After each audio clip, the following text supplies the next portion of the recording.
But they're coming out from the shadows so that they're treated with dignity and respect, and over an extended period of time, they earn legal status. That, to me, is the position that I think can garner the necessary support to move on, then, from controlling the border and dealing with this, to also turning our immigration system into an economic driver. We need a guest worker program so that people can move back and forth based on economic need. We need, I think, to deal with the shortages in skilled labor. Where there isn't the qualified workers, we should provide training. This is a school that does that each and every day. I know they do.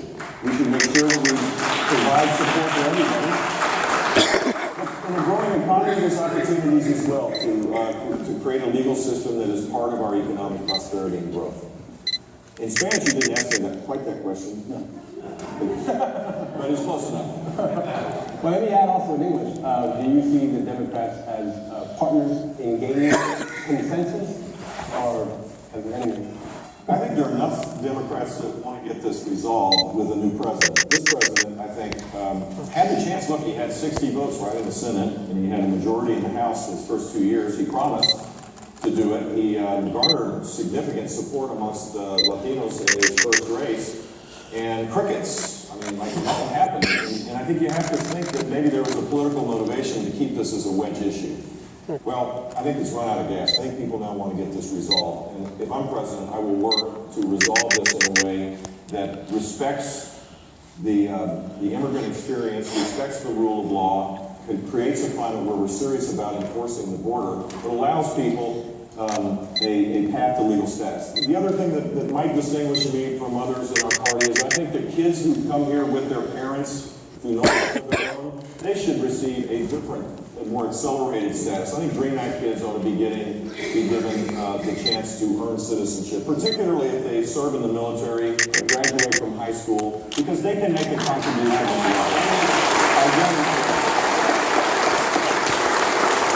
The Legal Institute, our sister organization, released a study last week on the experience of the Hispanic worker during the last decade.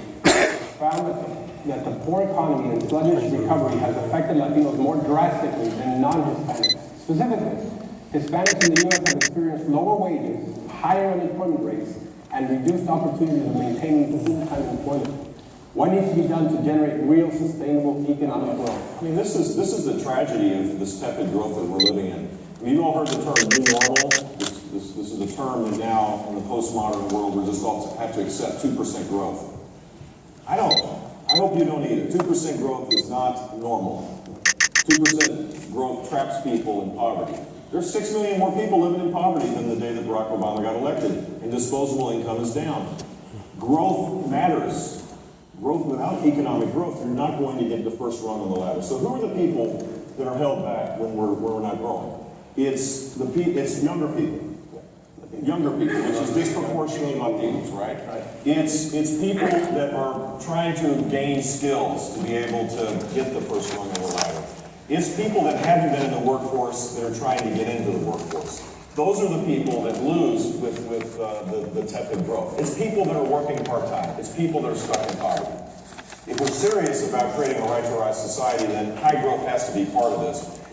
Look, if you're rich, you're richer under Barack Obama. This is the irony of all ironies, is the left talks about this as like somehow it's unfair, but the wealthy, because they've already achieved their wealth with this monetary policy we have had increases in their prosperity that is unprecedented.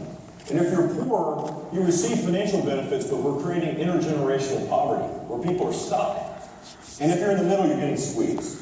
And that is the great challenge for our country, is how do you forge consensus again about the big things that will allow rising income to become the norm. I mean, being around a kitchen table today, the good news is your energy prices are down. That's good. You go to the gas pump and you're paying less. Your power, your utility bills are down.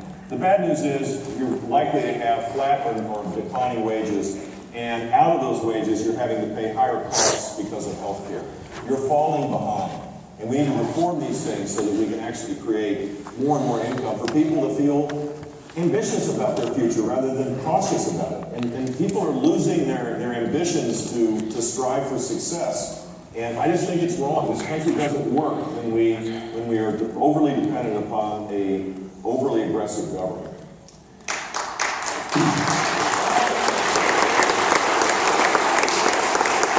In the past, you have mentioned the idea of implementing a federal school choice program in which families living below or near the poverty line could use their federal education funding at any public school they desire, which you talked about the zip code.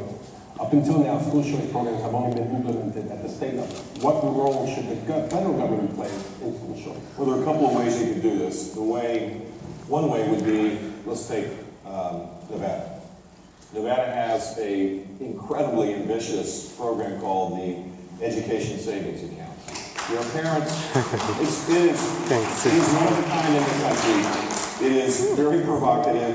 It's bold. It's the kind of reform that you seldom see anymore. God forbid if you actually did something bold that got someone upset at you. We're all like in this world of tepidness because of that. The ESA, if it's being implemented now, imagine if a federal government partner said, for Title I money, which is the money that goes to low-income schools that have a disproportionate high number of kids that are qualified for free and reduced lunch. Imagine if you said, if you want to take that money and enhance your ESA program, you have the right to do it. Or in Florida, we have a voucher program for kids with learning disabilities. If a parent has, by federal law, a parent has it's called an individual education plan, IEP. That's the bureaucratic term. And if your child is not meeting that plan, in Florida, you can take the state and local dollars and go to a private school without question, without debate. The bureaucracy can't fight you, it's done. Okay? But imagine taking the federal monies that go to the school districts to match that voucher. Or early childhood education. In Florida, we've expanded the number of kids, 4-year-olds, going to literacy-based programs. The federal monies don't follow that. Why wouldn't that be part of it? So what I'm suggesting is the federal government enhance the programs that are being established by courageous governors and legislatures and implemented at the local level, because I know they will achieve rising student achievement. Here's an interesting statistic, and some on the left just can't grasp this, but here's the deal. Kids with learning disabilities in Florida lead the nation in terms of learning gains, and it's measured on the nation's report card. You can't teach to that test. It's not gained. It's a viable data point. Number one in the country. And why?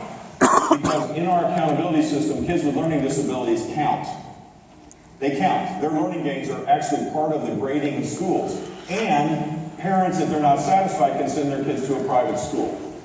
That makes every school better. And that's what we need. We need rising student achievement where the whole focus is on learning, irrespective of where you start, irrespective if you have some form of learning disability. That should not be the deterrent. Florida's proving that kids, low-income kids, Latino kids, African-American kids, kids with learning disabilities are leading the nation in the top 4 or 5 in every category because we've changed our system and created greater accountability. Maybe we could have a So, we all know about the crisis of the Hispanic dropout problem, but if one is able to surpass that and get over that and go off to college, a lot of millennials, and especially I think a lot of students here, are suffering or buckling under the weight of college debt with tuition.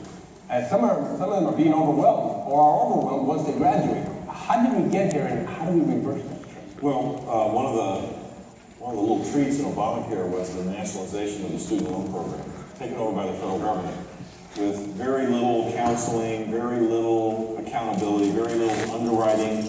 Loan growth has grown exponentially. And students haven't been given the counseling to understand how they can get a degree at the pace they can get it in a lot of schools, and graduation rates haven't gained. We measure 4-year degree completion in the United States by the percentage of kids that graduate, full-time students graduating with a 4-year degree in 6 years. Well, should we call it a 6-year degree and be honest? Or should maybe we focus on garnering a 4-year degree in 4 years? There should be reform of higher education along with the student loan program. Florida has the lowest tuition for in-state students. Our community college system is probably the largest, if not, it's close to the largest. And it is incredibly community-based and focused on the degrees, the AAS degrees, and 4-year degrees now, that students need to be able to start working. We need to be much more reality-based in our higher education system and not push debt on the backs of kids without the reform for higher education. The objective ought to be getting a degree in 4 years, getting a 4-year degree in 4 years, and making sure that degree is relevant to being able to get a job. And we also want to encourage people to get a career-oriented certificate or an AS degree, because immediately there are huge shortages in the skilled workforce side of our economy that doesn't require a psych major. We got a lot of psych majors, but we don't have enough electricians and nurses and information technologists and engineers and plumbers, all of which requires skills that could be achieved through the private sector and certainly through universities and colleges like this one here. And they pay well. They pay well. So how does Florida have the lowest tuition rate?